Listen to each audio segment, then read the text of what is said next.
은혜 받으실 말씀은 디모데전서 4장 7절과 8절입니다. 망령되고 허탄한 신화를 버리고 오직 경건에 이르기를 연습하라. 육체의 연습은 약간의 유익이 있으나 경건은 범사에 유익하니 금생과 내생에 약속이 있느니라. 특송이 있습니다. 오늘은 구미만민교회 김보문 집사와 김덕영 집사가 특송으로 영광 돌립니다.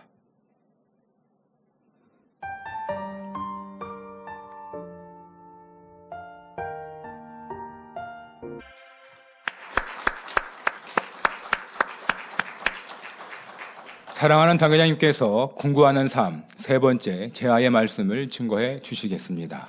특송으로 영광 돌려주신 구미만민교회 김보문, 김덕영 집사님 감사합니다. 창립 때는 매주 이렇게 올라와서 연습을 열심히 해 주셨는데요. 감사드립니다. 사랑하는 성도 여러분, 지난 시간에는 행함으로 죄를 짓는 육체 일회 중 혈기 다툼을 궁구하는 예시를 전했습니다. 오늘은 생각과 마음으로 짓는 죄인 육신의 일에 대해 살펴보겠습니다. 자, 궁구는 속 깊이 연구하는 것이라고 설명했고요. 바로 우리 마음, 생각, 행함 속에 있는 악의 모양을 궁구하는 것이다. 찾아내고, 찾아내는 것만으로 그치지 않고 이게 분명히 명백한 죄인 걸 알지만 사람마다 죄에 대한 느낌이 달라서 어떤 사람은 그 죄가 더럽고 추하고 이미경 목사님 말씀하신 대로 똥처럼 더러운데 그러니까 나는 벌레만도 못하다라는 말도 그것도 참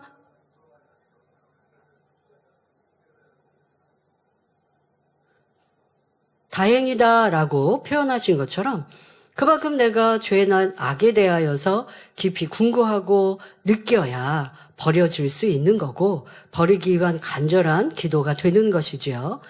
그래서 여러분들 궁구하는 이유는 내 안에 죄악을 발견하는 것, 또 죄악을 발견한 것들에 대해서 정확한 느낌, 하나님이 원하시는 죄에 대한 느낌을 갖고자, 그래서 결론적으로는 빨리 버리고자 궁구하는 것입니다.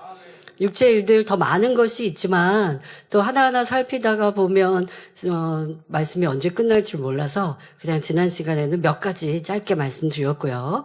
오늘은 육신의 일과 또 우리의 신앙생활 안에서 쉽게 이럴 때는 꼭 궁구하십시오 라고 하는 예시를 드리도록 하겠습니다. 자, 먼저 판단 정죄에 대해 궁구해 보겠습니다. 여러분, 근데 이거는 궁구하는 걸 떠나서 먼저 내가 판단하고 정죄하고 있는 것부터 찾아내야 돼요. 그러자고 우리가 궁구한다라고 말씀드린 대로 내 생각이 이렇게 상대방을 보면서 판단했는데 이게 판단이라고 자체를 생각하지 않으세요. 그런데 궁구 안의 기본은 진리의 말씀을 비추어서 하는 거라고 했으니까 이제 판단 정죄에 대한 여러분들이 정확한 진리를 인식하셔야 돼요. 저 사람은 저랬을 거야. 이랬을 거야. 지레 짐작하는 것 자체가 판단입니다. 그런데 내가 판단했다라는 게 지레 짐작한 게 맞을 수도 있고 틀릴 수도 있어요. 자, 맞았다고 해서 판단이 아니냐? 맞았다고 해도 판단인 거예요. 저 사람은 이런 생각으로 그렇게 했을 거야. 저 사람은 이러한 악이 많은 것 같아. 근데 그게 정말 맞는 내 판단이었다 한들 하나님은 그것도 하지 말라고 하세요. 자, 정죄는 죄가 있는데 이거에 대해서 저 사람은 이런 죄 지었어. 그리고 그러니까 나빠. 이게 정죄입니다. 그렇지 않은데도 잘못한 게 없는데도 저 사람은 나빠. 라고 하는 것도 정죄나 이거는 당연한 잘못이죠. 그런데 잘못한 것이 있어요. 그래서 이 사람은 이렇게 잘못했어. 그러니까 이거 있을 수 없잖아? 너무 나빠. 이거 정죄예요. 아무리 죄인이어서 내가 죄 있다라고 해도 그게 하나님께 권한이 있지. 우리에게 그러지 말라고 하십니다. 내 형제가 명백한 허물이 있어서 저 사람은 이런 잘못했대. 이거는 이게 수근수근이죠. 하나님은 그러지 말라고 하시는 거예요. 이게 진리예요. 이 진리를 기준으로 해서 여러분들의 생각과 입술을 살피셔야 되는 거예요. 아, 나는 저 사람의 생각을 잘 알아. 훤히 알아. 내가 저 사람 너무 오랫동안 겪어봐서 그 사람 성격도 잘 알고 저 사람이 저런 표정 지으면 이런 마음과 생각일 거야. 이게 판단인 거예요. 저도 이렇게 일하다 보니까 저를 판단하는 분들이 꽤 있는 거예요.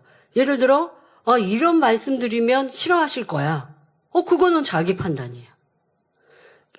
이렇게 얘기한다고 해도 나는 싫어할 게 아닌데. 예를 들면 이제 보고하는 일꾼들이 지혜롭게 보고 필요하겠죠. 그런데 굳이 보고할 일이 아닌 것도 보고해서 염려가 되는 경우도 있고, 그거는 다른 일꾼들에게 전하여서 해결해야 될 문제인데, 제가 뭐 하나부터 열까지 다 할 수는 없잖아요. 그러니까 이거는 보고할 일인가 하지 않는 일인가 라고 일꾼들이 살피고 상황들을 알아야겠죠. 그런데 이렇게 뭔가를 보고하다가 뭐 이렇게 하나를 보고하지 않고 얘기가 진행을 하려다 보니까 대화가 잘 진행이 안 되면 제가 물어보죠. 그거는 왜 그런 거예요? 그러면 보고할 때 머뭇거려요. 왜 머뭇거리느냐? 그건 어떤 A라는 사람의 잘못에 대해서 전달을 나한테 해야 되는 거인 거예요. 그러니까 미리 얘기를 안 했어요. 보고를 안 했어요. 누군가의 잘못일 수 있으니까. 근데 더더욱 얘기하지 않는 게 나한테 그 사람의 잘못을 얘기를 하면 내가 좀 안 충만할까봐? 내가 별로 기분이 좀 상할까봐? 이게 이제 깔려있다. 예를 들면 그런 마음으로 보고하지 않았다. 이게 바로 저를 판단하고 있는 거죠. 아, 당의자님께 이거 말씀드리면 기분이 별로 안 좋으시면 어떡하지? 제 기분을 판단하고 있는 거 미리 지레 짐작하고 있는 거예요. 어떤 경우 이제 그래서 그래도 얘기해 보라고. 왜냐면 내가 내용을 알아야 분별해서 하지. 그래서 얘기를 들었어요. 그러냐고. 그러면 이렇게 처리하라고. 근데 상황을 보니까 나를 말 그대로 오해하고 있구나. 오해한다라는 게 나쁘게 뭔가를 하기보다 나를 기분 상하지 않기 위해서. 그런데 제가 그런 걸로 별로 기분 상한 사람 아니거든요. 누구의 뭔가 허물을 들었다 그럼 마음 아파서 놓고 기도할 수는 있겠지만 내가 그 사람을 미워할 것도 아니고 싫어할 것도 아니고 보통 사람들의 생각으로 저를 생각하니까 이게 할 말인가 안 할 말인가 정확히 분별을 못하는. 그러니까 이러한 사소한 일들까지 여러분들의 생각 안에서 벌어지고 있는데 이게 판단인지 모르는 거예요. 그냥 안 좋은 얘기니까 하지 말아야지 라고 하는 것에만 멈추는 게 아니라 더 나아가서는 그렇게 판단을 하고 있는 건데 판단이라고 하는 이 단어를 설명을 하면 성경에서도 엄격히 경계하고 계시고 네가 재판장인 하나님이 될 것이냐? 라고 하시니까 분명히 이건 안 좋은 거는 아는데 내가 생각에 판단하고 있다는 것 자체를 의식하지 못하는 게 이 판단과 정죄에서는 더 큰 문제인 것 같습니다. 그러니 이런 말씀을 들으셨으니까 여러분들이 생각 안에서 상대방을 너무 많이 지레 짐작하고 있는 거. 이 습관을 고치셔야 돼요. 저 사람 이랬을 거야? 저랬을 거야? 하고 있는 거. 이런 거 자체가 없어야 그래야 진실한 사람이 될 수 있습니다. 자, 그런데 더더욱 내가 판단하고 이제 정죄하는 것을 하나 발견했어요. 예를 들면 10가지 중에 하나 발견했으면 나는 하나라고 발견했지만 하나 발견하기까지 얼마나 많은 판단 정죄가 있는데 그 중에 하나만 인정하는 경우가 참 많아요. 하나 발견됐으면요, 계속 그것을, 내 삶에서 판단은 아니었나? 누굴 정죄하고 있는 건 아닌가? 내가 그 사람이 허물이 있어요. 허물이 있다는데, 그걸 내가 알아서 뭐 어떻게 할 건데요? 알았으면 기도해주면 돼요. 근데 그것을 가지고 또 내가 생각하고, 저 사람은, 좀 믿음 좋은 줄 알았는데 왜 그러지? 이 생각이 정죄가 될 수 있는 거예요. 이렇게 이제 아셨으니까 이러한 단어의 의미, 판단과 정죄의 의미가 내 삶에 어떻게 적용되어져서 나오고 있다라는 거에 경계는 여러분이 하셔야지. 제가 여러분 쫓아다니면서 여러분들 이렇게 생각했죠. 누구 정죄했죠. 이럴 수 없잖아요. 그러니까 이렇게 들은 말씀을 붙들고 여러분들이 생각하고 있는 것들을 점검하면서 판단은 아니었는지, 정지하고 있지 않은지 살피시되 한 번, 두 번 발견했으면요. 보지 못하고 발견하지 못하고 깨닫지 못했던 판단 정죄가 더 많을 수 있다라고 생각해도 틀리지 않습니다. 우리 사람은 그렇게 남을 판단해요. 너무 많이 판단하는 동물이에요, 우리가. 아무래도 사고, 생각이라는 게 있다 보니까 그것으로 내가 뭘 하자, 어떻게 하면 발전적이다, 나를 점검하고 돌아보고 미래를 계획하는 것만이 아니라 남은 옳다, 그르다, 저건 왜 이렇게 했어, 저렇게 하면 좋을 텐데 이렇게 하다가 하는 습관들이 많은 판단으로 정죄로 나오고 있지요. 세상 사람 한번 보세요. 얼마나 정치에 대해서 비난합니까? 그 비난 중에 판단 정죄가 얼마나 많은데요. 그러면 그렇게 판단하는 정치에 대해서 논하는 사람만 그럴까요? 여러분들이 이 진리를 만나지 않았으면 여러분도 그리했을 것이고, 그런데 그것이 이제 정치에 관하여 하지 않고 있지만 우리 주변에 내 삶에서 만나는 사람과 당하는 일들 속에서 이런 판단 정죄가 많이 묻어져 나온다는 것 전제하에 여러분을 궁구하며 판단 정죄를 찾으시길 바랍니다. 자, 내 안에 판단 정죄가 있음을 아는데 이걸 버려야 되는데 구체적으로 어떻게 이 죄악에 대해서 싫어하고 미워할 수 있을까요? 그 궁구는 이렇게 해보십시오. 다른 사람이 나에 대해서 수군거리고 오해한다면 내 마음은 나는 어떨까? 한번 생각해 보십시오. 얼마나 힘든 일이겠습니까? 그래요. 명백히 내가 잘못이 있어요. 허물이 있어요. 그런데 그것을 주변에 있는 사람들에게 누가 전하고 그래서 옳다 그르다 쟤는 왜 그랬어 이렇게 하고 있으면 이게 판단 정죄인데, 그렇게 내가 당하고 있으면 여러분들은 어떠시겠냐고요. 아니면 내 자녀가 그런 일을 당하고 있으면 어떠하시겠냐고요. 참으로 고통스럽지 않겠습니까?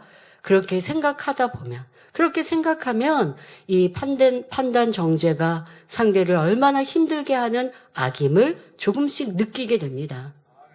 이렇게 말씀을 드리고 판단 정죄에 대해서 얼마나 악한 것인지 느껴보세요 라고 해도 정답을 이렇게 드렸지만 그게 내 마음에 느껴지기까지는 좀 더 궁구하시고, 또 그러한 상황들을 좀 찾아서 보시고, 또 그런 사람들을 볼 때에 같이 공감하시고, 또 기도하셔야 판단 정죄를 통해 상대에게 내가 힘들게 했고 괴롭게 했고 어렵게 하게 된 것, 이런 것들을 느끼죠. 여러분들이 만약에 판단하고 정죄해서 상대방이 그걸 느꼈다. 그러면 사이가 이제 벌어지게 되겠죠. 그리고 내가 그렇게 판단함으로 인해 수군거린 것을 상대가 알게 됐다? 그럼 너무 속상해하지 않겠습니까? 어떤 경우는 와서 따져 물으면서 나 그런 마음 아니었는데 왜 그렇게 말했냐고 하면 여러분도 참 난처할 것이고, 더더욱 내가 그것을 오해해서 판단한 일이라면 미안하겠지만 근데 그게 내가 당했다면 너무 속상할 텐데, 내가 판단을 해서 상대에게 신뢰를 범해놓고는 별로 미안해하지 않는 이런 사람들도 있는데요. 그러니까 죄가 안 버려지죠. 기도하면서 하나님의 도우심을 구하고, 정말 판단 정죄에 대해 이게 나쁘고 악하고 독하고 있어서는 안 되고, 여러분 밭에 만약에 나쁜 약품을 뿌리면 밭이, 그래서 그것이 밭에 좋은 성분이 빠지고 황폐한 밭이 되는 이러한 그런 약물 같은 경우, 그런 거를 뿌렸다. 그러면 이건 큰 손해를 입힌 일인데요. 판단 정죄는 상대를 괴롭게 하고 힘들게 하고 고통스럽게 하는데, 남을 죽일 수 있는, 정신적으로도 피폐하게 하는 이런 말과 행실이, 마음이, 내 생각이 있다라는 것, 이것을 찾아서 버려야 합니다. 더더욱 하나님의 말씀에는 판단 정죄할 권한은 하나님께만 있다고 하였는데, 내가 상대를 판단한다면 재판자가 되는 큰 교만입니다. 이렇게 진리를 기준하여 내 죄악을 궁구하면 심히 민망하고 있을 수 없는 죄로 느껴지지요. 그런 마음으로, 이렇게 죄송한 마음으로 기도하게 되는 것이고, 그래야 쉽게 버려지는 것입니다. 판단 정죄에 대해서 느껴지지도 않는데 아버지 하나님, 그리고 내 안에 판단 정죄하고 있는 걸 찾지도 못해놓고 그냥 말씀에 판단 정죄가 있으니까 뭐 하나하나 암송하듯이 지나쳐 가면서 아버지 하나님 판단 정죄도 없게 하시고요. 미움, 시기, 질투도 없게 하시고요. 그 판단 정죄를 내가 언제 어떻게 하고 있고 언제 누구를 미워하고 있고 그걸 찾고 그리고 판단 정죄라는 단어로 회개를 했다면 그 상황에 멈춰서 아버지 정말 제가 재판장이 됐습니다. 교만합니다. 이런 마음으로 기도하는 게 회개인 거고 그렇게 회개하고도 시간이 흐르면서 아버지 이렇게 못되고 악하고 독한 판단 정죄 제 안에 있습니다. 이거 버리기 원합니다. 그 기도가 쌓이고 쌓여야 버려지거든요. 근데 그게 아니라 그냥 무슨 제목을 나열하듯이 하는 거는 기도라고 할 수가 없어요. 그러니 버려질 능력이 임하지 않는 것입니다. 죄악에 대해 좀 제대로 공부하셔서 싫어하고 미워지시기를 바랍니다. 자, 미움에 대해서도 살펴보겠습니다. 이 미움에 대해서는요, 왜 내가 상대를 미워하고 있는지 궁구해 보시면 좋겠습니다. 궁구하다 보면 그런 답이 나올 거예요. 저 사람이 나를 힘들게 하고 괴롭혀서 미워한다라는 답이 나오실 수 있어요. 아니면 뭐 나에게 아니면 뒤에서 험담했어서 아니면 나를 좀 무시하는 것 같아서 뭐 이렇게 정말 내게 피해가 되고 미워할 만한 이유가 있으십니까? 그럴 때면 주님의 사랑 생각하세요. 스데반 집사님의 선을 궁구해 보세요. 그럼 미워할 이유가 싹 사라질걸요? 상대가 미운 행동을 해서 내가 미워했지만 이제 그게 변명이었고 이유였음이 주님의 사랑과 믿음의 선진들의 선을 볼 때 부끄러워질 수밖에 없죠. 이렇게 진리로 궁구하는 거예요. 그렇게 기도하는 겁니다. 자, 그런데 어떤 사람은 상대가 내게 악을 행한 것도 없는데 그냥 싫고 밉다고도 합니다. 그거는 그 마음에 미움이 너무 많은 거예요. 그런데 이 미움을 버리려다 보면 미움과 함께 뒤섞여 있는 또 죄악들이 있어요. 이걸 조금 분해할 때에 더 빨리 변화가 될 수 있어요. 그러니까 뭉쳐져 있어서 이게 무슨 속성인지 몰라서 기도도 막연하게 하는 경우 또 이 큰 덩어리를 버리는 게 조금 어려울 때가 있습니다. 그러니까 이를 좀 분해해서 낱낱이 기도하면 더 빨리 이 미움을 고칠 수가 있는 방법도 있는데요. 이 미움에 대해서 상대가 잘못을 했어도 용서하고 사랑하는 것이 진리인데, 뭐 생각해 보니까 내가 미워할 이유가 없는데 왜 미워해야지? 이럴 때 있단 말이에요. 근데 이런 경우요, 많은 일들이 시기 질투의 마음에서 이렇게 이유 없이 미워하는 경우를 볼 수 있습니다. 내 마음에 상대를 시기하는 질투하는, 또 어떤 경우는 뭐 시기와 질투의 마음입니다만은 좀 부러운 마음. 부러운 마음이 여러분 시기 질투가 아니라고 생각하시지만 이 성결의 복음을 들을 때는 부러워하는 마음, 부러워서 내가 힘들고 부러워서 상대를 이렇게 상대가 잘못되기를 바라고 뭐 아니면 상대를 좀 험담하고 이거 다 시기 질투라고요. 자, 시기 질투의 마음이 있어서 상대를 미워하고 싫어하는 경계하는 경우도 있습니다. 나보다 잘나고 앞서니 시기함으로 결국 미움으로 발전한 것입니다. 1편, 2편에서도 말씀드렸지만 명백히 내가 시기합니다. 질투합니다. 미워합니다. 이거를요 인정하는 걸 싫어하는 성도들도 일꾼들도 많아요. 다른 사람이 볼 때는 저 사람 지금 성령 충만하지 않는데? 저 사람 지금 뭔가 은혜가 떨어졌는데? 라고 해서 질문하면요 아니라고 하시는 분들도 있고요. 그리고 지금처럼 저 사람이 지금 상대를 좀 경계하는데? 아니면 경쟁 의식처럼 이러고 있어요. 다른 사람은 보는데 자기는 아니래요, 맨날.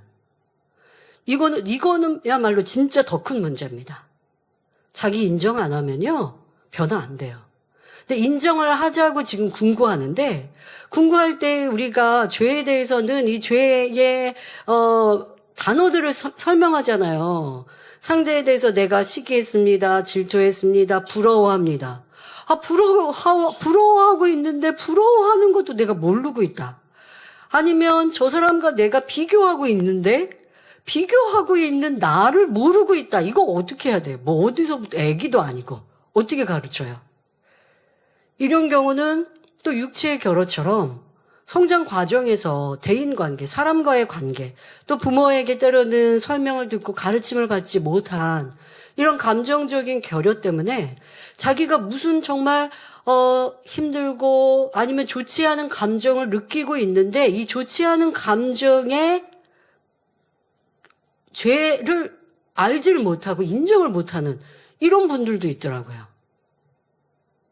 이제라도 다시 자기를 만들어 가셔야죠. 내가 느끼고 있는 이 감정이 진리에 비추어서 어떠한 악의 모양인지를 찾아내셔야 돼요. 그래야 버릴 수가 있고 그래야 제대로 기도할 수 있어요. 이 말씀을 드리고 나서 제가 틀린 문제 풀기라고 하는 설교를 이제 준비해서 해드릴 겁니다. 다음 주는 추수감사절이고 이제 그 다음 주부터는 이것도 성결의 구체적인 방법인데요. 여러분, 문제가 틀려서 시험을 봤는데 점수가 20점, 100점 만점에 20점이에요. 그런데 나는 어디에서 문제를 틀렸는지를 모르겠어. 그러면 어떻게 100점 맞아요? 틀린 문제, 이게 틀렸구나, 아 이렇게 정답이구나, 이걸 알아야 문제 틀린 걸 고칠 거 아니에요. 성결도 마찬가지거든요. 지금 내가 마음이 안 좋아요. 하나님 보실 때 성령 충만하지 않고요. 사랑도 선도 진리도 충만하지 않아요.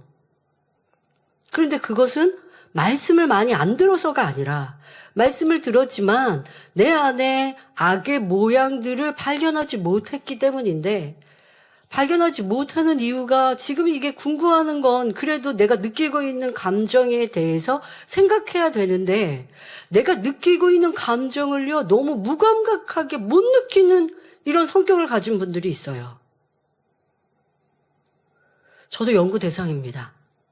왜냐하면 여러분들 스스로 깨닫지 못하니까 제가 궁금해서 이걸로 그런 분들에게는 어떻게 이 성교를 제안해 드릴 수 있을까 그렇게 하는데요. 그것도 다 자기를 사랑하는 마음이고 자기를 내려놓지 않는 교만함에서 비롯됩니다. 내 마음 안에 성령이 충만하지 않다라고 하는 그 느낌을 잘 아셔야 되고요. 그런 분들은 제가 말씀드릴게요. 누군가가 나에게 왜 뭐 안 좋은 일 있어? 라고 물어볼 때 아니요 라고 하지 마세요. 아, 내 안에 지금 뭐가 문제가 있나 보구나. 그 뭐가 문제일까? 그러면은 그 사람한테 좀 물어보세요. 진리 안에서 누군가가 그렇게 나한테 권면하면요. 나는 지금 잘 모르겠는데 좀 내 얼굴이 안 충만해 보이나요? 라고 물어보세요. 그리고 지금 얼굴에 좀 수심이 있는 것 같아. 기쁨이 없는 것 같아. 라고 답을 하면 그래요? 그러면 자기 혼자 궁구가 안 되면요. 상대와 대화하면서 좀 궁구를 해보세요. 왜 이럴까? 왜 이럴까? 라고 자기가 계속 틀린 문제를 하나씩 찾아가는 거예요. 내가 지금 최근에 뭐 누구랑 좀 부딪혔나?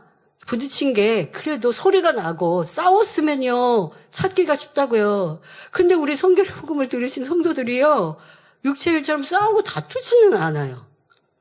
근데 이게 마음에 불편했거든요. 그리고 그것도요. 오래 가지도 않아요. 원수 맺지 않아요. 그냥 좀 이렇게 돌아서다가 며칠 지나면 또 내가 풀어요. 그 없었던 일처럼 그냥 여기고 똑절 좋게 지나요. 그러다 보니까 내 마음의 상대에 대해 불편해한 거. 근데 불편했는데 왜 불편했는지, 왜 불편한 거 분명히 이유가 있어요. 상대가 나에게 함부로 말해서 내가 감정이 상해서. 그럼 이 감정이 뭔데요? 자존심. 어떤 일에 권면을 받았는데 거기에서 내가 뭔가 안 충만해졌어요. 이거를 찾아내시라고요. 여러분들의 감정에 좀 충실하셔서, 감정에 충실하라는 세상 말은 표현하라고 하는 거지만 여러분들의 감정을 저는 살피라는 거, 이걸 감정에 충실하라는 겁니다. 내가 지금 기쁜지, 내가 슬픈지, 외로운지, 힘든지, 저게 불편한지, 자기의 감정을 자기가 잘 살피시고, 그리고 그 감정 안에서 악의 모양을 정확하게 찾아내시는 건 여러분 마음을 잘 들여다보고 있는 거고요. 그걸 안 하는 성격들이 있어요. 요즘 젊은 사람들은 성격에 이렇게 알파벳으로 뭘 만들어서 정의를 하더라고요. 그래서 상대가 어떤 유형이냐라고 알면 그 사람을 대하기가 참 쉽다고 하는데요.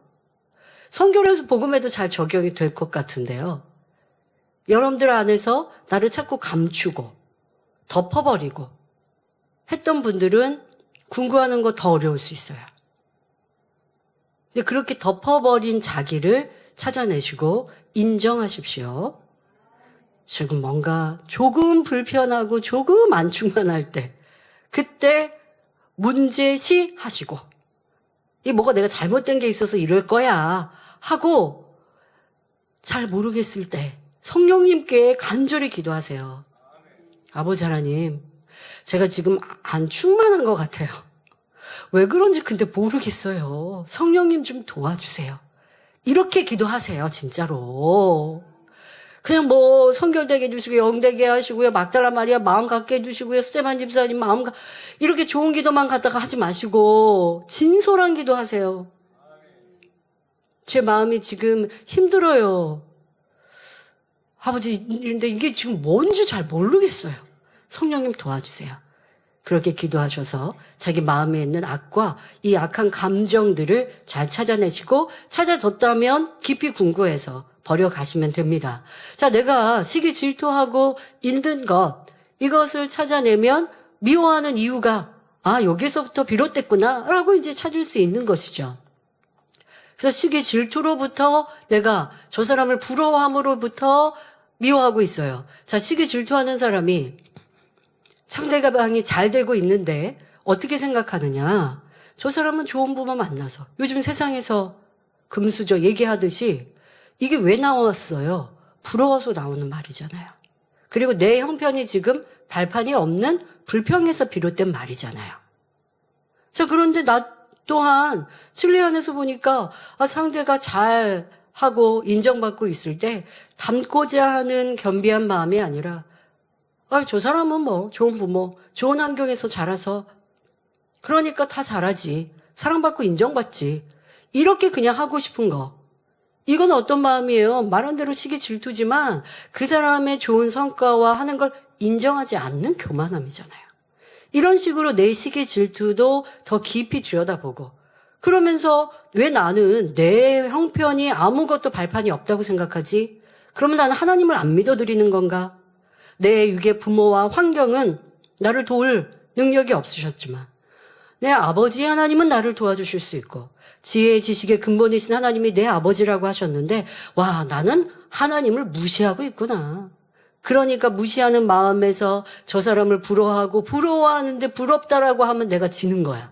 그러니까 시기 질투하는 악으로 발전됐고 그래서 그 사람을 나도 모르게 그냥 미워하고 미워하니까 그 사람이 칭찬받으면 뒤에 험담하고 있고 칭찬받으면 마음이 영 불편해지고 있고 그 사람이 뭐 하는 것마다 싫고 더 나아가서 미움이 커지면요.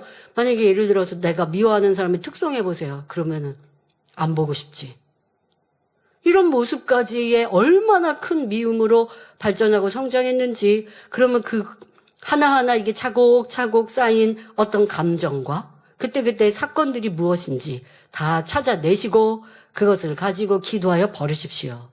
미워할 때 앞서 말씀드린 것처럼 상대가 나를 힘들게 했던 일들 때문에 미워질 수도 있습니다. 그러나 그래도 미워하면 안 된다는 게 답이고요. 근데 그 미움을 버리기 위해서 저 같은 경우는요. 이게 어떤 일들은 사람과의 관계에서 쌓이는 것도 있어요. 한 번 말, 두 번 말, 세 번, 네 번 되면서 이게 쌓여서 그 사람과의 관계가 좋지 않을 때가 있어요. 그런데 이런 것들을 사랑으로 바꿔갈 때요. 쌓였던 것들을 다 실타래 풀듯이 풀어본 적도 있습니다. 내가 생각해보니 언제 어떤 말이 나한테 상처가 됐구나. 근데 그걸 궁구해보니까 내가 잘못한 것을 지적했던 건데 내가 속상해했던 거구나. 이렇게 하고 풀고 나니까 그때 했던 말이 아무것도 아닌 거예요. 실타래 풀리지 막 이렇게 엉켜 있었는데 하나씩 풀어가니까 그 사람이 나를 미워해. 그 사람이 나를 먼저 미워하고 괴롭혀서 나도 미워해. 이런 줄 알았던 이 실타래가 그 사람이 나를 미워했다라고 하는 것도 내가 상대를 정죄한 거였고 내가 그 사람이 미워하든 미워하지 않든 나는 사랑해야 되는데 무조건 내 잘못이었고, 그리고 내가 그 사람에게 미움을 받았다라고 했던 느낌들을 하나하나 찾아가니 내 오해도 있었고, 설령 진짜 미워해서 나를 힘들게 했던 일마저 진리를 대입하니 결국 아무것도 아닌 일이 돼서 미워할 수밖에 없었던 사람이 미워하고 있는 내가 부끄러워지는, 그러니까 이제는 회개하게 되고, 회개하니까 어떠한 그러한 어려움을 당해도 밉지 않게 되는 큰 마음을 가진 사람으로 변화되는 것. 이렇게 되자고 우리 궁구하고 있는 겁니다. 자, 시기 질투도 여러분들이 미움도 궁구하시되, 내가 시기 질투해서 미워했다라는 걸 깨달은 분들은 이제 미움을 버리기 위해 기도하면서 시기 질투하는 마음부터 회개하고 버리고자 노력해야 하는 거예요. 근데 이 미움이라는 거 안에 시기 질투도 다 포함되어 있는데 맨날 미움만 놓고 기도하는데 이 미움은 덩어리가 너무 커져서 그래서 모르는 거죠. 근데 더 깊이 궁구하니까 하나하나 쪼개서 시기 질투, 요거 시기의 실타래 질투, 부러운 마음, 오해했던 마음, 상처 입었던 마음, 요거 하나하나 풀어갔더니 미움이라는 것도 결국은 너무나 쉬운 문제 해결이 될 수 있습니다. 그렇게 해가면 결국 미움도 사라집니다. 그런데 우리 일꾼들쯤 되면 미움이라는 감정을 느낄 만큼 악을 바라지는 않습니다. 미움을 포장한 악이 있지요. 바로 불편함입니다. 저 사람과는 성격이 안 맞아요. 또 저 사람하고 나하고는 생각이 달라서 의견이 좀 달라서 그래서 내가 저 사람과 화평하지 않고 그 사람과 하나 되지 않고 일하지 않는다라고 핑계대는 이러한 분들도 많습니다. 또는 상대가 하는 일에 고칠 것이 많아 보이고 그러니 발전을 위해서 다른 사람에게 얘기했습니다. 자, 이때 진리로 궁구하면 내 마음 깊은 곳에 상대를 시기하거나 불편해하는 감정이 있음을 발견할 수 있습니다. 내가 어떠한 사건에 대해서 이거는 그러면 상대가 잘못한 거나 아니면 상대가 고쳐야 될 게 있으면 어떻게 하라고 진리의 말씀을 들었어요. 상대방한테 가서 권면하면 돼요. 근데 권면하면 사이가 좀 안 좋아질 것 같다. 상대가 이게 지금 기쁨으로 받을까? 라고 하는 것이 확신이 없으면 어떻게 하면 돼요? 기도하면 돼요. 근데 그게 아니라 내가 가까운 사람한테 얘기하고 있어요. 이거는 수군거리는 거고 험담하는 거라고요. 그런데 그렇게 말하는 일꾼들은 뭐라고 말하느냐? 내가 너무 안타까워서. 안타까우면 그 사람한테 얘기하지 왜 옆 사람한테 얘기하냐고요. 이게 바로 험담이고 내가 상대를 불편해하고 사랑하지 않아서 이렇게 하고 있는데 이렇게 하는 행동에서 자기의 잘못을 찾아내지 않으시면 사랑도 화평도 이루어지지 않습니다. 자, 이럴 때 미움은 아니라 해도 사랑하지 않고 귀히 여기지 않는 모습, 이것도 발견해야 합니다. 이런 악을 발견해야죠.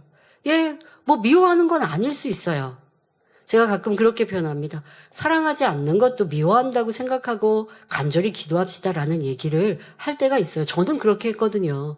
그런데 그래요. 미워하지 않는다고 봅시다. 그러나 상대를 소중히 여기고 귀히 여기는 사랑이 없는 것도 그냥 미움이 악이 전혀 없는데 사랑도 없어요가 아닌 경우가 대부분이에요. 뭔가 불편하고 싫은 뭔가 크게 미워하는 거는 아니라고 생각하고 싶은 거지 사실 미움의 다 속성이고 불편하고 싫고 이런 것들이 조금씩 남아 있는데 남아 있으니까 이건 뭐예요? 악이에요. 이것도 다 악이에요. 그러니까 당연히 귀히 여기지 않고 사랑하지 않고 칭찬하지 않고 좋은 거 있으면 나누고 싶은 마음이 없는 거죠.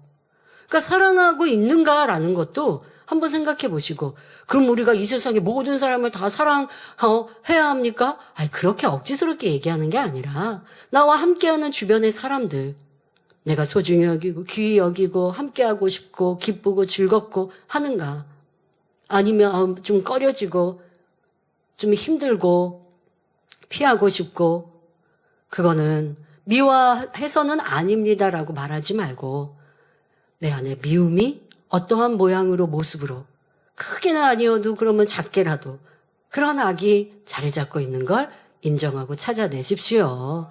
그리고 이러한 모습들, 이러한 미움이나 불편함은 심히 못된 심보임을 깨달으셔서 빨리 버리십시오. 그런데 자꾸 핑계댑니다. 나는요, 그런 마음 아니고요. 미워하는 거 아니고요. 불편해하는 거 아니고요. 라고 변명하고 포장하면 결코 변화되지 못합니다. 여러분, 궁구하고 변화될 때 이 반대가 자기 합리화예요. 이 궁구하는 것과 반대는 변명, 이유, 자기 합리화. 근데 궁구는 적나라하게 나를 찾아내고 때로는 내 안에 가진 악의 모양이 조그맣더라도 크게 느껴지고 보여줄 때 이걸 빨리 뽑아낼 수 있습니다. 요한일서 4장 7절 8절에 사랑하는 자들아 우리가 서로 사랑하자. 사랑은 하나님께 속한 것이니 사랑하는 자마다 하나님께로 나서 하나님을 알고 사랑하지 아니하는 자는 하나님을 알지 못하나니 이는 하나님은 사랑이심이라 했습니다. 사랑하지 않는 자 하나님을 알지 못한다. 나 이 사람은 사랑하는데 저 사람은 사랑하지 않아요. 라고 하면 그만큼 하나님의 사랑이 내 안에 없다라는 반증이지요. 요한일서 4장 20절에 누구든지 하나님을 사랑하노라 하고 그 형제를 미워하면 이는 거짓말하는 자니 보는 바 그 형제를 사랑치 아니하는 자가 보지 못하는 바 하나님을 사랑할 수 없느니라 하셨습니다. 자, 이거는 내 안에 사랑이 없는 것, 그러니까 미워하는 것을 꼭 말하는 게 아니라 미움은 영적인 살인입니다. 이러한 성구도 있지만 사랑하지 않는 것 자체가 얼마나 잘못인지 설명하고 있습니다. 내가 명백한 미움이 아니더라도 사랑하지 않고 그 속에 담겨져 있는 악의 모양을 발견하려면 이런 말씀을 붙들고 자기의 모습을 돌아보아야 합니다. 그럴 때 이 미움을 정확히 발견할 수 있고 또 통해 자복을 할 수 있는 것이지요. 진리를 기준해서 자기의 모습, 악의 모양을 궁구하면 더욱 간절해지며 악이 미워지고 싫어지는 것입니다. 이런 마음으로 기도하는데 어찌 버려지지 않겠습니까? 여러분, 미움 하나, 아니 내가 상대를 사랑하지 않는 것 하나, 명백한 미움은 내 안에 없는 것 같아요. 그런데 사랑하는 희생과 헌신은 내 안에 상대에게 없어요. 그러면 지금 말씀처럼 이런 말씀을 붙들고 내 안에 사랑이 없다면 하나님이 내 안에 계시지 않는 건데 절대 그럴 수 없어요. 그러니 사랑할 수밖에 없어요. 근데 사랑이 안 돼요. 그렇게 해서 궁구하다 보니 왜 사랑하라고 하셔서 사랑하면 되는데 왜 사랑을 못하지? 내가 상대를 미워하고 있구나라고 정확히 나를 볼 수 있는 것이지요. 자, 또 신앙생활에서 여러분들이 이럴 때는 꼭 궁구하십시오라는 상황들을 제시해 드리겠습니다. 바로 연단을 만났을 때 그 이유를 깊이 궁구하는 것이 중요합니다. 내게 왜 이 어려움이 왔을까? 내게 왜 시련이 왔을까? 하나님의 도우심이 왜 없을까? 나는 기도하는데 왜 응답이 더디 올까? 다 이유가 있어요. 자, 그런 어려움과 시련과 연단의 때에 분명 여러분들이 이유를 찾으셔야 돼요. 어떤 경우는 죄로 인해 연단이 오는 경우도 있고 또 변화시키시기 위해 연단이 오는 경우도 있습니다. 이렇게 다 허락하신 목적이 있습니다. 여러분에게 하나님께서 원하시는 모습이 있는 것이지요. 이것을 찾아내야 연단을 잘 받은 것이고 그래야 연단을 통해서 발전하고 성장하는 것이고 또다시 똑같은 연단을 받지 않아도 되는 거예요. 그런데 연단을 받고 있는데 왜 왔는지 모르고 또 어떤 분들이 연단을 받을 때 자꾸 변명과 이유, 자기 합리화해서 하나님과 문제 해결을 하지 않는 분들도 있어요. 자, 예를 들어서 감기가 왔어요. 그런데 감기 걸렸네? 또 우리는 뭐 이러한 사소한 것들도 혹시 이제 또 주변에서 자꾸 나를 더 연단시키는 분들도 있을 수 있어요. 왜 감기 걸렸어? 영적으로 답을 얻으라는 한두 마디의 말이죠. 자, 그럴 때. 그런데 감기 걸리신 분이 뭐라고 얘기하냐면, 나 따뜻하게 앉아서. 아니면 환절기인데 너무 춥게 지내서. 아니면 회사에서 누가 감기 걸렸는데 나한테 옮겼나 봐. 자, 이건 뭐예요? 이거 완전 자기 합리화예요. 내가 혹여 이 감기 하나를 한다 할지라도, 왜 감기가 왔지? 이렇게 자기를 돌아본다면 이거는 축복이죠. 제가 지난주에 한번 이게 그릇을 깬 적이 있었어요. 그릇을 떨어뜨려서 깨졌는데 그 유리 그릇이어서 아주 뒷수습이 복잡하게 했었습니다. 근데 제가 아차 깨달은 게 뭐냐. 평상시에 이렇게 뭐 음식을 냉장고에서 꺼내고 할 때 그릇을 차곡차곡 자꾸 이렇게 해서 옮기거나 하거나 뭐 아니면 음식을 담을 때도 이 국지 안 쓴다고 이렇게 냄비채 이렇게 하거나 하다가 더 흘리는 일들을 몇 번 최근에 경험했거든요. 그래서 그렇게 하지 말고 정도를 쫓아서 또 하나하나 조금 더 차분히 하면 좋은데 왜 이러지? 또 여기서 웃으시는 성도님 보니까 나랑 비슷한 경험이 있나 보다. 여자분들 있을 수 있는데요. 그렇게 제가 느꼈거든요. 이거는 하나님의 자녀로 거룩한 모습으로 좀 이거는 좋지 않다. 너무 급해서 그러기도 하고, 뭐 설거지거리 뭐 이런 거 안 만든다고 그러기도 하고, 분명히 제가 그거를 몇 번 느꼈어요. 느꼈는데, 그날 밤 이제 어느 성도님이 음식 보내주신 게 있어서 냉장고를 정리한다고 냉장고에 있었던 이 그릇을, 반찬 그릇을 차곡차곡 쌓아서 꺼내다가 하나가 떨어졌는데 유리 반찬 그릇이어서, 조금 많이 뒷수습을 하게 되는 상황에 아차한 거죠. 그래, 깨우쳐 주셨는데 또 내가 이건 사실 이제 죄가 아니다 생각하고 빨리 안 고친 거죠. 그래서 뒷수습을 이제 하다가 또 제가 생각했어요. 이거 유리 파편이 지금 심하게 됐으니까 아주 조심스럽게 내가 이거 정리해야 돼. 라고 생각하고서는 집어가지고 또 아차! 이렇게 좀 찔려서 피가 조금 나고, 바로 생각했는데 또 조심 안 했구나. 이렇게 생각하고 철야 후에 좀 시간을 좀 보내면서 뒷수술하면서 다시 마음에 다짐하게 되고 명심하게 되어집니다. 그냥 실수라고 생각하고 내가 이렇게 실수했네 하고 말면 그냥 뒷수습하고 아니면 조금 뭐가 마음이 별로 안 좋을까요? 근데 그게 아니라 내가 영적으로 뭐가 문제였을까? 뭐를 고쳐야 될까? 사소하게 이렇게 있는 거 이렇게 내가 점검하고 돌아보고 또 이렇게 지금 유리가 깨졌는데 이거를 밟기라도 해서 더 큰 사고가 나지 않도록 지켜주셨으니까 얼마나 감사한가. 감사의 조건들을 찾고 나의 잘못되거나 실수한 것들을 찾고 그리고 명심하고 그래야 이게 문제 해결이 잘 되지. 대충 넘어가거나 실수했어. 아니면 뭔가 이렇게 하다 보면 같은 실수를 또 반복하면 더 큰 문제로 발전될 수 있는 것입니다. 여러분들이 당한 작거나 큰 일들, 꼭 연단이다 이런 걸 떠나서 내가 실수한 일들도 있어요. 그러면 실수한 성급해서 그러한 것들도 고치면 이런 실수를 안 할 수 있잖아요. 이렇게 궁구해 가시면 좋겠습니다. 자, 연단이 왔습니다. 그런데 궁구하니 기도하지 않아서 온 연단이에요. 그러면 쉬지 않고 기도하기를 다짐하고 이를 행하면 연단은 끝납니다. 어떤 경우는 기쁨과 감사가 없어서 연단이 왔을 수도 있습니다. 그러면 그 이유를 찾아야 되는데 궁구하지 않는 분들은요. 이유를 찾지 않고 뭔가 지금 내 삶에 어려움이 왔어요. 시련이 왔어요. 그러니까 기도는 해요. 아버지 하나님 잘못했어요. 잘할게요. 근데 뭘 잘못했고 뭘 잘해야겠다.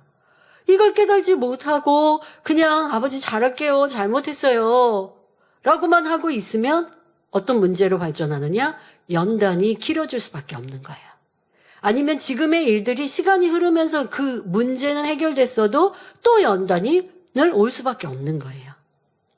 그러니 어려움이나 시험을 만났을 때 성령과 함께 기도함으로 정확히 회개거리를 찾고 돌이켜 변화되어야 합니다.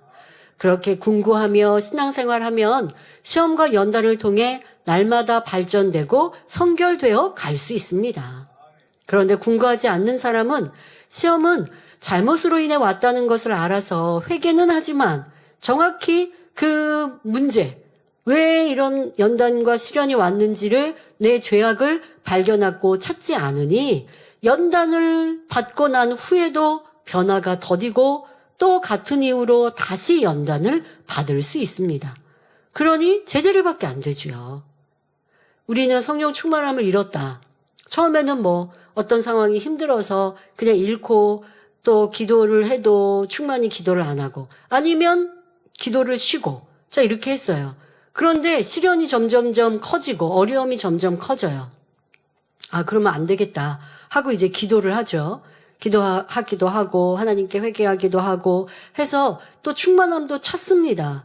그런데 기도하지 않아서 성령 충만함을 잃은 게 아니라 다른 이유로 내가 뭐 다른 세상 것을 취하거나 아니면 내 생각과 마음 안에서 앞서 말씀드린 대로 뭐 누구를 시기하고 질투한 이러한 육신의 일들 이런 것들이 있어서 그런 것들이 쌓이고 아니면 믿음의 3단계 반석 이상 들어갔는데 마음의 할례를 더디게 멈춰버렸다라고 한다면 그런 분들 중에는 눈에 띄는 죄악은 없어요. 그래서 그냥 하던 대로 했는데 하나님이 보실 때는 하던 대로 하면 안 되는 거예요. 더 발전해야지. 내 마음에 있는 내 생각에 있는 육신의 일들, 육신의 생각도 믿음으로 행하지 못하는 것도 발견해서 성장해야 되는데 그렇지 않고 멈춰 있어요. 그러니까 뭔가 성령 충만하지 않은 어렵고 힘든 일들, 연단이라는 것들을 만났는데 그런데 그냥 뭐 열심히 기도하려고는 하는데 그런데 아버지 하나님이 원하시는 마음의 할례가 멈춰 있는 것을 깨닫지 못하면 그냥 뭔가 이 어려움은 잠깐 지나갈 수는 있지만 또 반복하여 연단을 받게 되는 것이지요. 그러므로 어려움과 시련을 만나면 진리를 대입하여 잘게를 발견하고 빠른 변화의 기회로 삼으시기를 바랍니다. 그런데 꼭 죄악으로 인해 연단이 오는 것은 아니지요. 더 깊은 선과 믿음으로 키워가기 위해서 오는 시험도 있습니다. 이런 경우는 얼마나 믿음과 선, 사랑으로 행했는가 하는 기준으로 진리로 궁구해야 합니다. 나를 미워하고 험담하는 사람이 있습니다. 잘못한 것도 없는데 이런 일을 만났지요. 이때 미운 마음은 아니지만 기운이 빠지고 슬펐습니다. 힘들어요. 이는 악은 아니지만 믿음의 선진들을 생각해 보면 심히 작은 마음이고 믿음과 사랑이 부족한 모습이지요. 그러니까 이런 것을 찾아내라고 그리고 그러한 것을 고쳐서 아버지 하나님이 원하시는 영의 마음, 진리의 마음으로 이루라고 이러한 연단을 허락하셨을 수 있어요. 꼭 하나님이 연단하셨다라기보다 내 주변에서 그렇게 나를 시기하고 질투하는 사람이 있을 수 있어요. 그랬을 때 아유 저 사람이 왜 나 시기하고 질투하지? 아, 내가 뭐뭐 잘해서 그런가? 하고 그냥 넘어가서도 안 된다고요.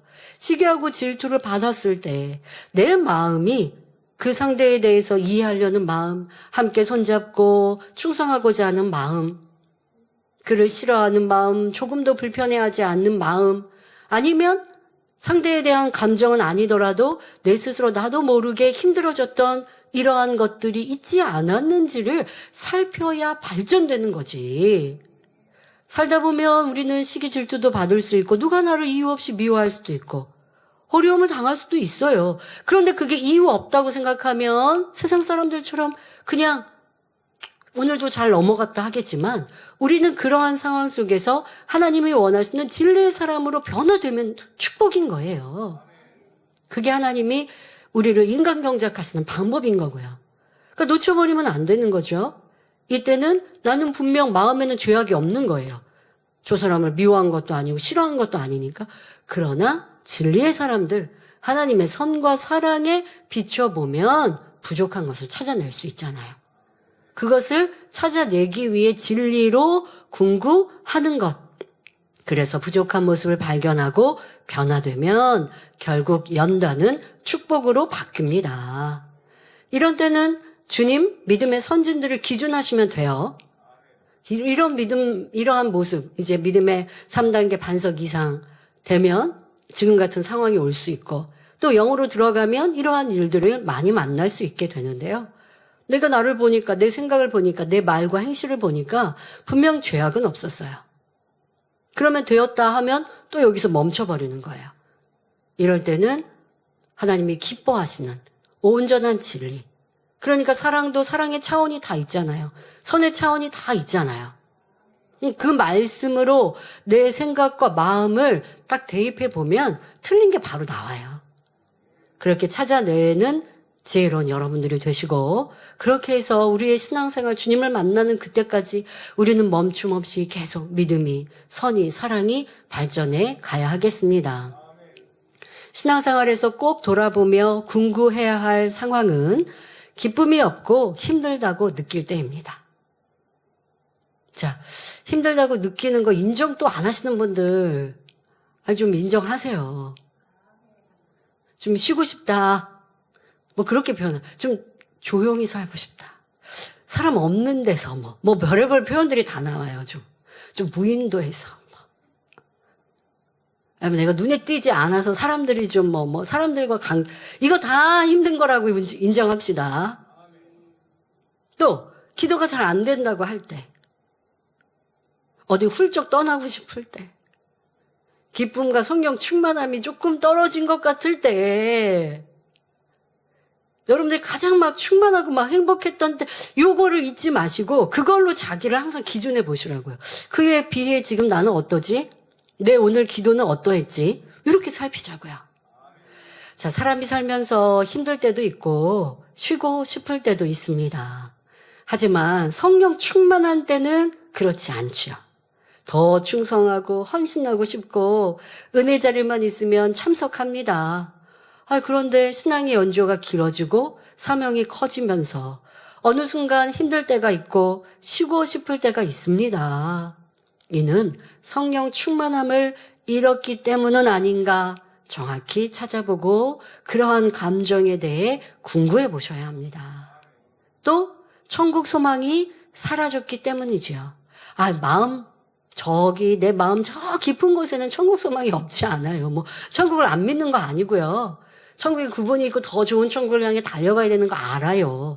그런데 천국 소망이 사라졌다는 건 이게 아침에 일어나도 흥얼흥얼 찬양이 나오고 하늘을 보면서 무지개가 띄어있고 하늘의 구름 안에서 하트구름을 찾고 파란 하늘에서 하나님을 느끼고 불어오는 바람에서도 이게 뭐예요? 첫사랑과 주님의 사랑으로 충만한 성령 충만한 삶. 근데 이런 게 없어졌어요. 이게 왜 문제가 아니에요? 이거 문제예요, 여러분. 우리 성도님들 성령 충만하실 때 뭐라고 얘기한 줄 아세요? 버스 정류장에서 기다렸는데, 요즘에는 버스 오는 시간이 이렇게 나오기도 하지만 그렇지 않았을 때는요. 또 우리 연로하신 분들은 그런 거 할 줄 몰라요. 버스 정류장에 막 기다리면 어떻게 조금 있다가 금방 내가 타야 될 차는 잘도 와요. 처음에 이런 일을 겪으면요. 감사하고 기쁨이에요. 아버지 하나님 나를 사랑하셔서 이렇게 내가 타고 가야 될 차 오늘 교회 모임 늦지 않도록 이렇게 해주셨구나. 또 비가 내리는 날 우산을 또 안 갖고 왔어요. 그런데 내가 차를 타면 비가 억수같이 내리고 그리고 차에서 내리면 그래도 부슬부슬 불편하지 않고 그냥 잠깐 피할 수 있거나 할 때, 아니면 비가 그치게 하신다. 이 순간순간 다 아버지의 사랑이었어요. 그런데 성령 충만하지 않으면요, 아버지의 사랑을 동일하게 찾을 수 있는데도 안 찾아요. 그냥 예사일로 넘어가 버려요. 이거 문제이죠?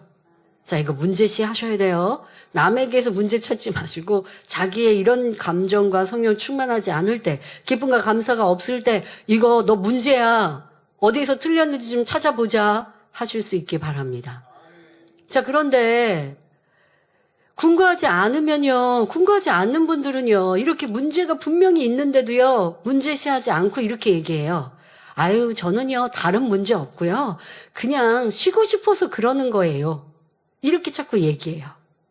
그러나 이때는 자신이 성령 충만한가 돌아보며 성령 충만하지 않은 이유를 찾아야 합니다.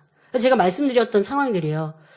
조금 이 가을, 옛날에 그런 말 들었어요. 가을은 고독의 계절. 가을은 남자분들이 이렇게 트렌치코트 깃 올려서 막 고독을 즐긴다. 만민의 성도님들은 그런 거 없죠? 계절 타는 성도님들 계십니까? 이것도 성령 충만하지 않아서예요. 계절은 왜 타요? 계절은 하나님의 창조의 섭리를 느끼는 거지. 이런 계절은 행복하고 이런 계절은 조금 내가 고독을 느끼고 쓸쓸하고. 뭘 쓸쓸하고. 자, 쓸쓸하고 고독 느끼는 것도 궁구하셔야 된다니까요. 외로운 것도 이제 외로운 거. 지금 이 성령 충만하지 않는 거 안에도 다 포함돼요. 외로움을 많이 타는 분들 있어요. 그거 고쳐야 돼요. 주님 신랑 삼지 않고 있어서예요. 내 성장 과정이나 사람의 성격 안에서 사람에게 의지하는 사람들이 있어요. 이것도 고치셔야 돼요. 스스로 홀로서기 잘하셔야 돼요. 저는 이제 어느 때 그런 생각이 있었습니다. 내가 너무 엄마한테 의지하나? 그러니까 이제 최근에 몇 년이 아니라 이제 제가 한 30대 이렇게 지나면서 원장님이 엄마가 친구이기도 하고 원장님과 대화도 참 많이 하고 하잖아요. 그럼 제가 뭐가 있었거나 누가 나를 힘들게 하거나 힘든 일이 있으면 이제 원장님께 얘기하고 그런데 제가 한 적이 있었어요.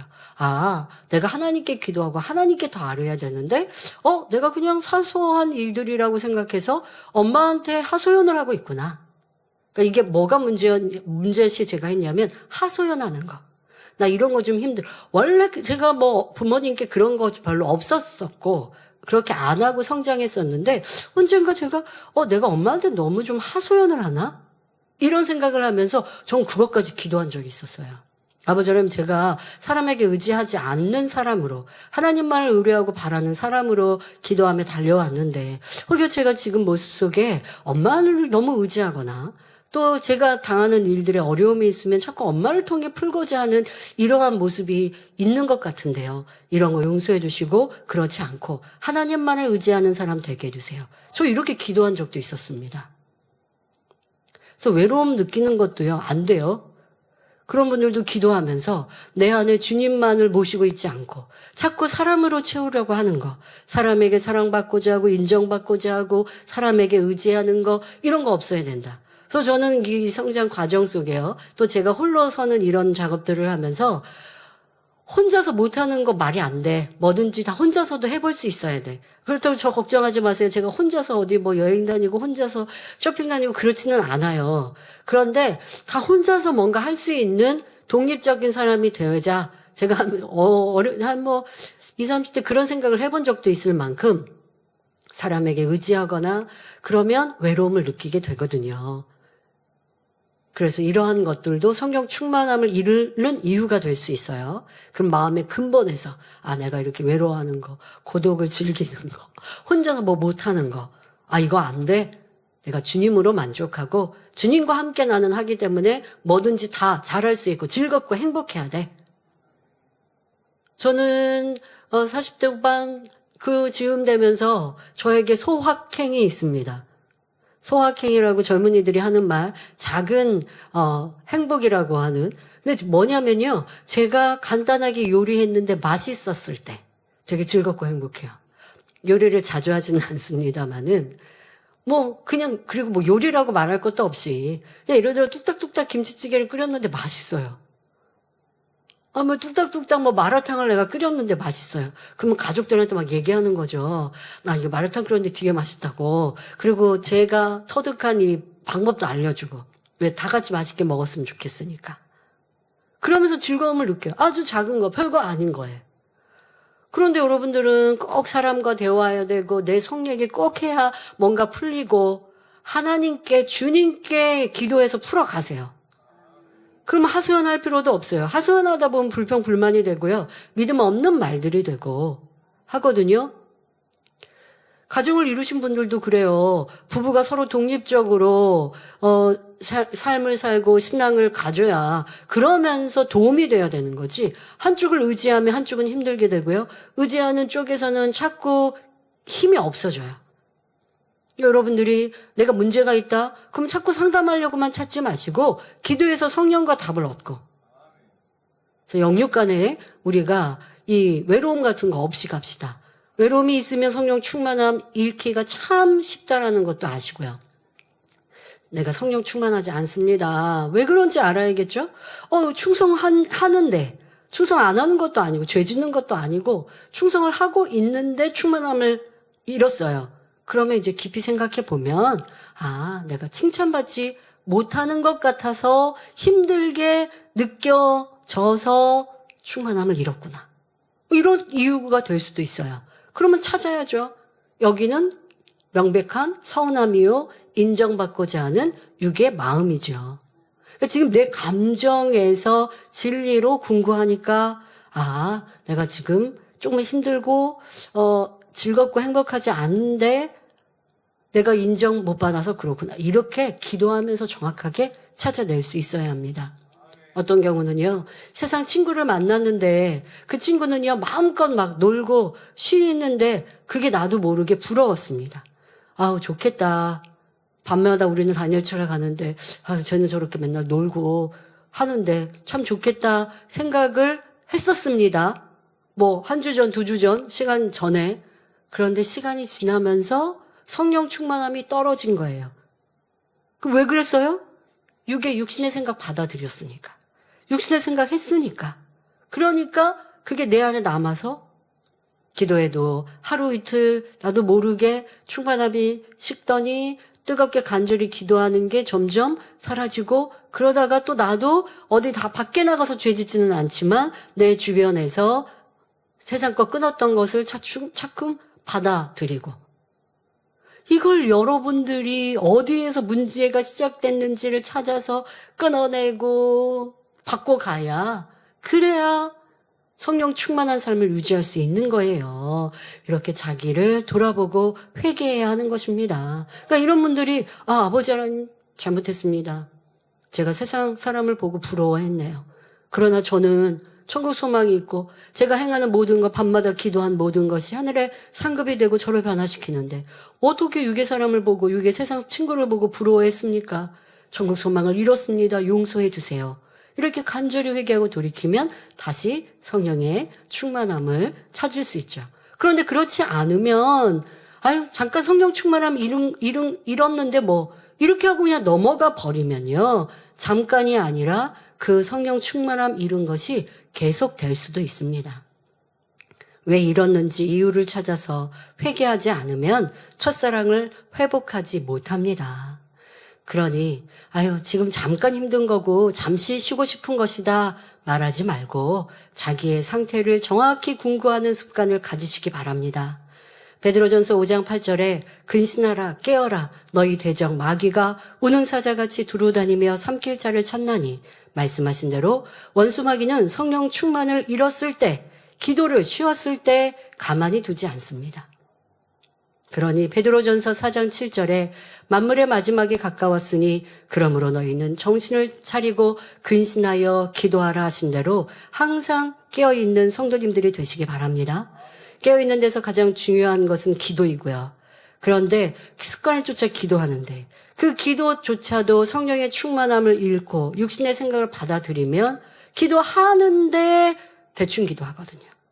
그러니까 기도를 안 해서 깨어있지 못하는 게 아니라 기도를 하는데도 성령의 충만함을 얻지 못하는, 불같은 기도를 하지 못하는 그때 이유를 찾으시고, 그리고 문제를 해결하셔서 성령 충만함을 잃는 것이 연장되지 않도록 빨리 회복하고, 그리고 그 시간을 차고 도리어 일어나고 발전하는 성도님들이 되어야 할 것입니다. 결론을 말씀드립니다. 사랑하는 성도 여러분, 좋은 습관은 성공을 부른다는 말이 있듯이 궁구하는 삶, 궁구하는 습관은 성결을, 영을 이룰 수 있습니다. 그런데 습관이 되기까지는 계속 노력해야 합니다. 여러분의 행동, 말과 생각, 마음을 돌아보는 연습을 해야 하지요. 거친 말을 하고도 지나쳐버리거나 마음이 불편했는데도 잊어버리면 악을 발견할 수 없습니다. 말을 하고 뒤돌아서며 했던 말을 생각하면서 악한 감정이 섞인 말은 아니었는지, 내 유익을 구하고 자랑하는 말은 아니었는지 점검해야 합니다. 스쳐 지나가는 생각도 놓치지 말고 판단은 아닌지, 불편함은 아니었는지 돌아보아야 하지요. 그런데 이렇게까지 피곤하게 해야 합니까? 생각하는 분이 계십니까? 우리가 흠도 티도 없으신 주님을 닮기 위해서는 해야 하는 일입니다. 자기 혼자 하려고 하면 너무 힘들지만 기도하며 성령님이 도와주시면 능히 할 수 있습니다. 습관이 되면 힘들지 않지요. 또한 천국 소망을 가지고 노력하시기 바랍니다. 베드로후서 3장 10절부터 13절에 그러나 주의 날이 도적같이 오리니 그날에는 하늘이 큰 소리로 떠나가고 체질이 뜨거운 불에 풀어지고 땅과 그 중에 있는 모든 일이 드러나리로다. 이 모든 것이 이렇게 풀어지리니 너희가 어떠한 사람이 되어야 마땅하뇨? 거룩한 행실과 경건함으로 하나님의 날이 임하기를 바라보고 간절히 사모하라. 그날의 하늘이 불에 타서 풀어지고 체질이 뜨거운 불에 녹아지려니와 우리는 그의 약속대로 의에 거하는 바 새 하늘과 새 땅을 바라보는도다 하셨습니다. 이런 소망을 가진 이들은 베드로후서 3장 14절에 그러므로 사랑하는 자들아 너희가 이것을 바라보나니 주 앞에서 점도 없고 흠도 없이 평강 가운데서 나타나기를 힘쓰라 하신 대로 행할 것입니다. 성도님들도 궁구하는 습관, 삶이 되셔서 하나님의 자녀요 주님의 신부로 아름답게 단장하시길 바랍니다. 그리하여 영원한 천국에서 영광 중에 거하는 지혜로운 성도님들이 되시길 주님의 이름으로 기원합니다. 말씀 참고하시면서 함께 기도하겠습니다. 좋으신 아버지 하나님, 이 시간은 궁구하는 삶에 대해서 조금 더 구체적으로 말씀드렸습니다. 우리 안에 있는 육신의 일들이 얼마나 악한지도 진리로 궁구할 때에 깨달고 쉽게 버릴 수 있으며 또한 우리가 성령 충만함을 잃거나 연단을 받았을 때에 어떻게 궁구해야 하는지 꼭 궁구하여서 문제를 해결해야 하는 것을 말씀드렸습니다. 삶에서 떠올라서 이제 좋은 습관을 가짐으로 아버지 기뻐하시는 참자녀로 변화되고 선결되는 것이 어렵지 아니하는 우리 성도님들이 되게 하여 주옵소서. 감사드리며 우리 주 예수 그리스도의 이름으로 기도하옵나이다. 아멘.